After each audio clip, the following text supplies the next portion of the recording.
કાર્યક્રમો અને સત્તાધીશોની કામગીરી સામે કોંગ્રેસનો ઉગ્ર વિરોધ. અમદાવાદ સ્થિત યુનિવર્સિટી પરિસરમાં રાજકીય હસ્તક્ષેપ અને ગેરરીતિઓના આક્ષેપો સાથે કોંગ્રેસ અને તેના વિદ્યાર્થી સંગઠન NSUI દ્વારા ઉગ્ર વિરોધ નોંધવામાં આવ્યો છે. પરિસરમાં નશાકારક પદાર્થોના દૂષણ સામે જાગૃતિ કાર્યક્રમો ચાલુ હોવા છતાં ગોડસેના કાર્યક્રમોનો વિરોધ કરનાર વિદ્યાર્થીઓ પર પોલીસ ફરિયાદ દાખલ થતાં ભારે રોષ વ્યાપી ગયો છે. ભાજપ દ્વારા પોતાની હારના ડરથી કોલેજોમાં વિદ્યાર્થી સંઘની ચૂંટણીઓ બંધ કરાવી દેવામાં આવી હોવાનો અને વિદ્યાર્થી નેતાઓને ડરાવી ધમકાવીને કાબૂમાં રાખવાનો ગંભીર આક્ષેપ કરવામાં આવ્યો છે. કોંગ્રેસના નેતાઓએ યુનિવર્સિટીના કુલપતિ અને કુલસચિવ પર માત્ર ભાજપને રાજી કરવા પૂરતું જ કામ કરતા હોવાનો આરોપ લગાવ્યો છે. શૈક્ષણિક સંકુલના નાણાંનો ઉપયોગ રાજકીય કાર્યક્રમો માટે થતો હોવાનો દાવો કરતા તેમણે કટાક્ષ કર્યો હતો કે આ સંસ્થાને રાષ્ટ્રીય સ્વયંસેવક સંઘનું નામ આપી દેવું જોઈએ અને નાગપુરનું કાર્યાલય પણ અહીંથી જ ખસેડી લેવું જોઈએ. આ ઉપરાંત પરિસરમાં દારૂનું સેવન કોણ કરે છે, સુરક્ષાકર્મીઓ કે કુલસચિવ, તેની નિષ્પક્ષ તપાસ કરવાની પણ ઉગ્ર માંગ ઉઠાવવામાં આવી છે.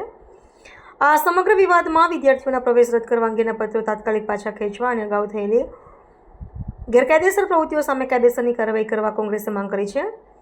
જો ભાજપ દ્વારા શૈક્ષણિક સંકુલમાં રાજકીય કાર્યક્રમો બંધવાનું બંધ નહીં થાય તો આગામી દિવસોમાં કોંગ્રેસ પક્ષ દ્વારા પણ યુનિવર્સિટી પરિષદમાં સમાંતર કાર્યક્રમો યોજવાની ચીમકી ઉચ્ચારવામાં આવી છે, જેનાથી ભવિષ્યમાં પરિસરનું રાજકીય વાતાવરણ વધુ ગરમાય તેવી શક્યતા છે. જે પ્રોગ્રામ હતો એ પ્રોગ્રામમાં હાજરી હું આપી જ નથી. હું સવારના 10 વાગ્યાથી બપોરના 1:40 કે 1 વાગ્યા સુધી હું મારા ડિપાર્ટમેન્ટમાં હતો. મારા ડિપાર્ટમેન્ટમાં એનાલિટિક કેમિસ્ટ્રીનો લેક્ચર ચાલુ હતો, એમાં જ મેં હાજરી આપી છે. અને ત્યારબાદ ઉપર ડિપાર્ટમેન્ટમાં કેન્ટીનમાં જઈને બેઠો હતો અને અટલ કલામ બાજુ કે પ્રોગ્રામ બાજુ હું ગયો બી નતો, તો બી મારું નામ અંદર આપી દીધું. એ બહુ ખોટી વાત કહેવાય. વિરુદ્ધનો જે પ્રોગ્રામ કરવામાં આવ્યો એ પ્રોગ્રામની અંદર હું સંપૂર્ણપણે હાજર જ નહોતો. પ્રોગ્રામ પતી ગયા પછી હું આવ્યો છું તો ડાયરેક્ટ યુનિવર્સિટી કેન્ટીને આવ્યો છું. હું એ સ્પોટ ઉપર ગયો જ નથી. એના સીસીટીવી ફૂટેજ યુનિવર્સિટી પાસે બી છે. તો છતાં આ મારું નામ અંદર ઇન્વોલ્વ કરવામાં આવ્યું છે, તો એ બહુ ખોટી વાત છે.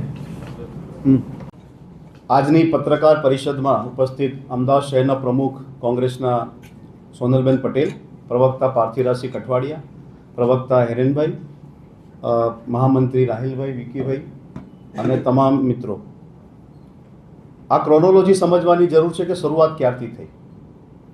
સેનેટ વેલફેરની ચૂંટણીઓમાં 30 વર્ષથી NSUI જીતતું આવે, યુનિવર્સિટીઓમાં NSUIનો દબદબો હોય. ભારતીય જનતા પાર્ટી સરકારમાં હોવા છતાં ચૂંટણી ના જીતી શકે તો ચૂંટણીઓ બંધ કરાવી દીધી. સમગ્ર ગુજરાતમાં ડ્રગ્સનું જે દૂષણ છે એ દૂષણને દૂર કરવા માટે NSUIએ આંદોલનો કર્યા, કેમ્પસોમાં કાર્યક્રમ ચાલુ છે. લગભગ 200 થી 500 કેમ્પસોમાં કાર્યક્રમો કર્યા. સરકાર ઓકવર્ડ બોક્સમાં છે, જવાબ આપી શકે એમ નથી. અને પછી ગોડસેના નાટકો જો થાય અને એને રોકવા માટે જવામાં આવે. એટલે આ બધી પ્લાનિંગનો ભાગ છે કે કઈ રીતે NSUIના વિદ્યાર્થી નેતાઓને ડરાવી દેવામાં આવે, ખોટા કેસ કરી દેવામાં આવે. જે વિદ્યાર્થીઓ હાજર નથી એમને સસ્પેન્ડ કરવામાં આવે અને એમનું પ્રવેશ રદ કરવામાં આવે. ફક્ત ને ફક્ત કુલપતિ અને રજિસ્ટ્રાર સરકારને વહાલા થવા માટે આ પ્રકારના કૃત્યો કરી રહ્યા છે. સુતરિયા ભ્રષ્ટાચારમાં પકડાયા હોય, સિન્ડિકેટ મેમ્બર, 75 લાખની ખંડણીની ઓડિયો ફરતી થાય, 10-10 કરોડના ભ્રષ્ટાચારો થાય યુનિવર્સિટીમાં, એમાં FIR કરવામાં ના આવે. મંત્રી હાજર હોય, સાફ સફાઈ દરમિયાન દારૂની બોટલ છુપાવતા કુલપતિ નજર આવે, દારૂની બોટલો પકડાય, એમાં કોઈ દિવસ FIR કરવામાં આવે. CCTV કેમેરા તોડી નાખવામાં આવે. કાલે કથાકથિત જે ગુંડાઓ ધોકા અને હોકી લઈને યુનિવર્સિટીમાં પરમ દિવસે ફરતા હતા એ કોણ હતા એ તપાસનો વિષય છે. જો સિક્યુરિટી ગાર્ડની જવાબદારી છે તો સિક્યુરિટીને બ્લેકલિસ્ટ કરો, એની રદ કરો.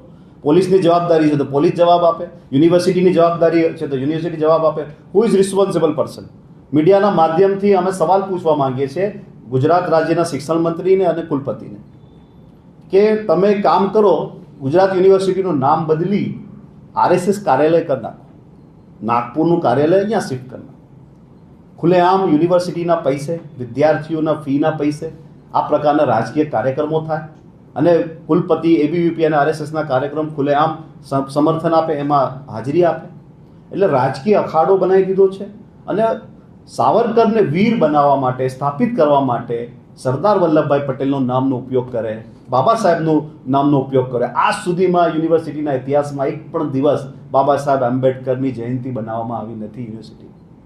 સરદાર પટેલના નામે જ ના લેવું પડે, તમારા મોઢેથી શોભે જ નહીં.